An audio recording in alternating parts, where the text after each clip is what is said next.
conference. You may have noticed that speech was slightly shorter than some of the ones you might have been used to from me. There's a reason for that, and I mean all that stuff about the social media is very handy, because as I was making the speech and calling for new recruits to the Alba party, I got a message saying a number of people were joining during the course of this live broadcast. And I would like you now to welcome the latest recruit to Alba, and that is Miss Ash Regan, the MSP Administrator.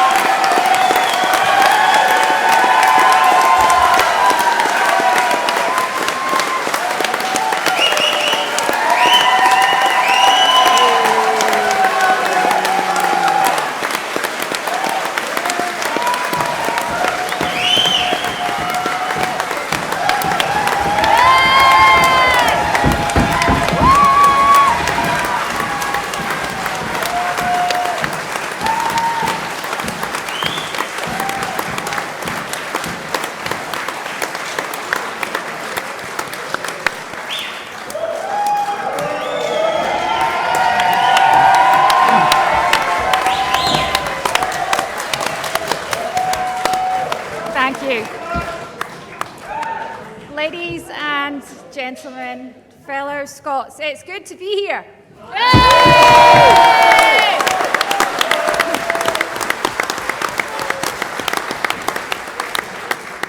You know, I had planned to stay put at home for a weekend I had planned of household repairs, but then it dawned on me. What's more important, fixing a blocked drain or coming here to help unblock Scotland's path to independence?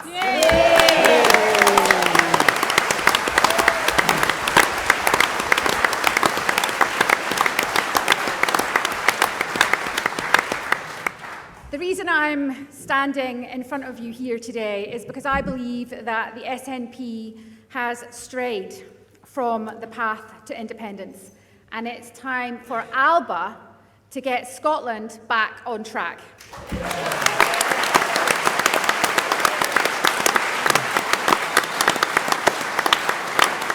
So that wave of optimism sparked by the 2014 referendum, it swept many people into the Yes movement and myself and others into the Scottish Parliament in 2016. And we really all did think that it was only a matter of time. Even after delay upon delay, I stood for election again in Edinburgh Eastern in 2021, hoping desperately that the solemn promise that there would be another independence referendum this year would come to be realised. Yep. Now, instead of a referendum, the SNP leadership is calling for something that they're calling a democratic effect, of a timescale where it seems to be sometime or maybe never. They won't even commit to a plebiscite poll at the next Scottish election. They're saying they're only going to consider it.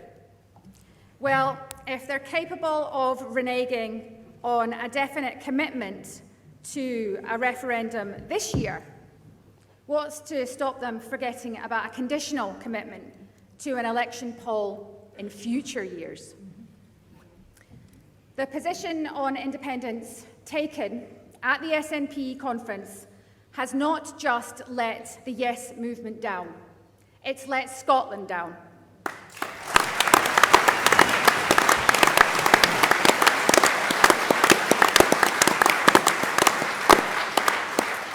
Now, no doubt, my decision that I've taken will anger some.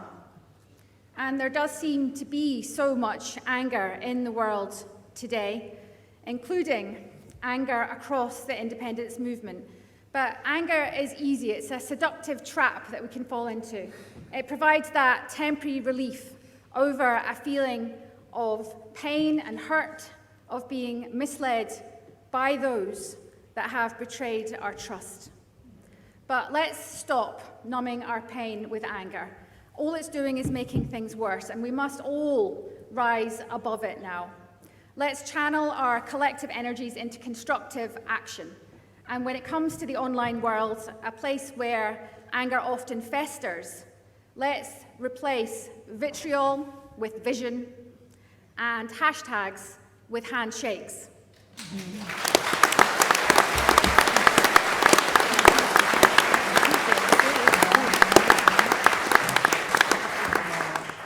Future generations will never forgive us if we let anger consume the independence cause. So let's stop that anger today.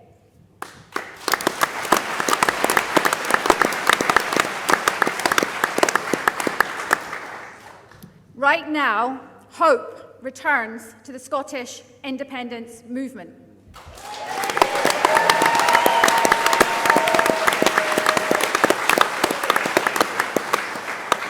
Working together across streets, across the country, and across parliaments is what will refocus minds and hearts. And it won't be easy, but there's not much that's worthwhile in life that comes easy. And it's not enough just to talk about independence. We need a tangible plan, a plan that's more than words, a plan that's a sequence of actions that will lead us to an independent Scotland. And at this conference, there'll be a debate on the Alba Party's independence and general election strategy, and I'm very much looking forward to seeing what the outcome of that will be.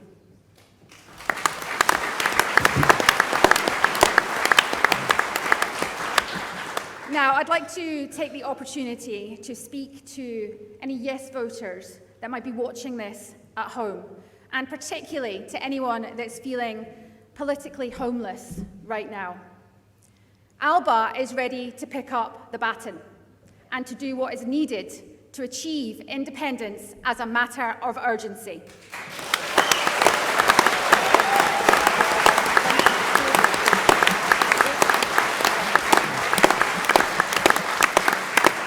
Not maybe, not hopefully, not sometime in the distant future, but now, because now is our time.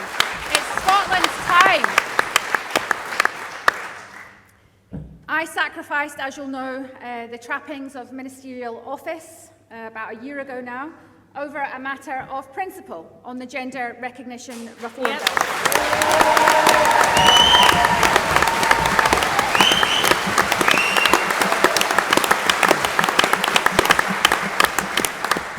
And like you, I cannot and I will not compromise on the rights or safety of women and girls.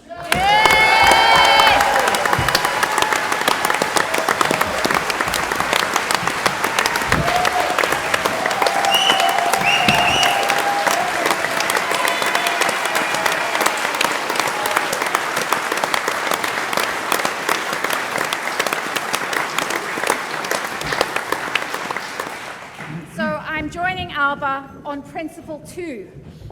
I'm joining on the principle that independence cannot be a carrot that is deployed at election time just to keep the voters voting for you. Independence must be that material commitment. And I was voted into Parliament to progress it and to achieve it. And my solemn commitment to my constituents in Edinburgh Eastern and the trust that they put in me, I feel can now only be served by the saltire blue principle of the Alba Party.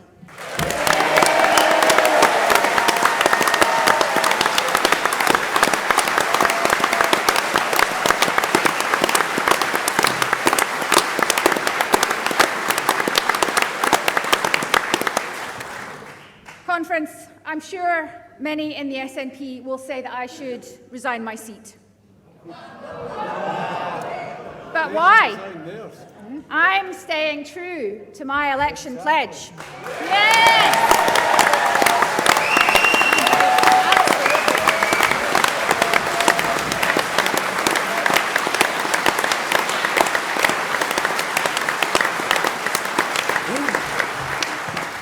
Can the other 60 or so SNP MSPs really say the same? No. Can they say that they secured the no ifs, the no buts referendum? Can they say that they've secured an election mandate for independence at each and every election starting now? No. So maybe it's the 60 that should resign their seats and explain themselves to the people.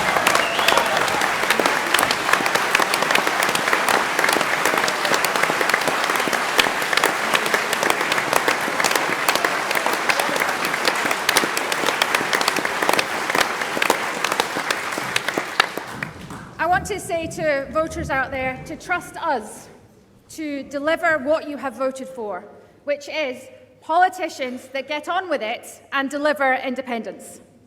And lastly, let us remember, independence isn't our end goal. It's Scotland's new beginning.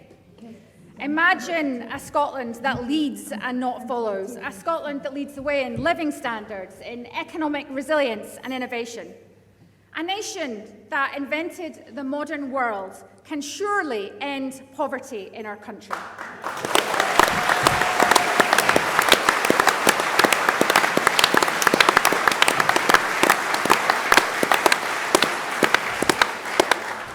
So here we are, united in our purpose, but let's also be united in our action. And so for the sake of every Scot who dreams of what Scotland can be, let's turn those dreams into plans and those plans into action. So I am proud to become, as of today, the first ever Alba member of the Scottish Parliament.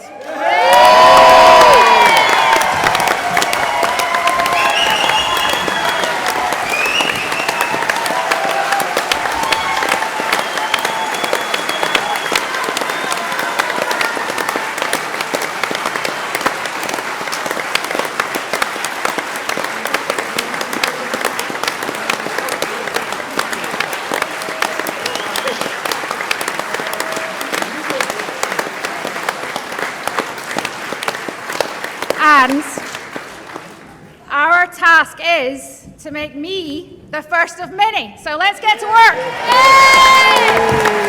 Yay!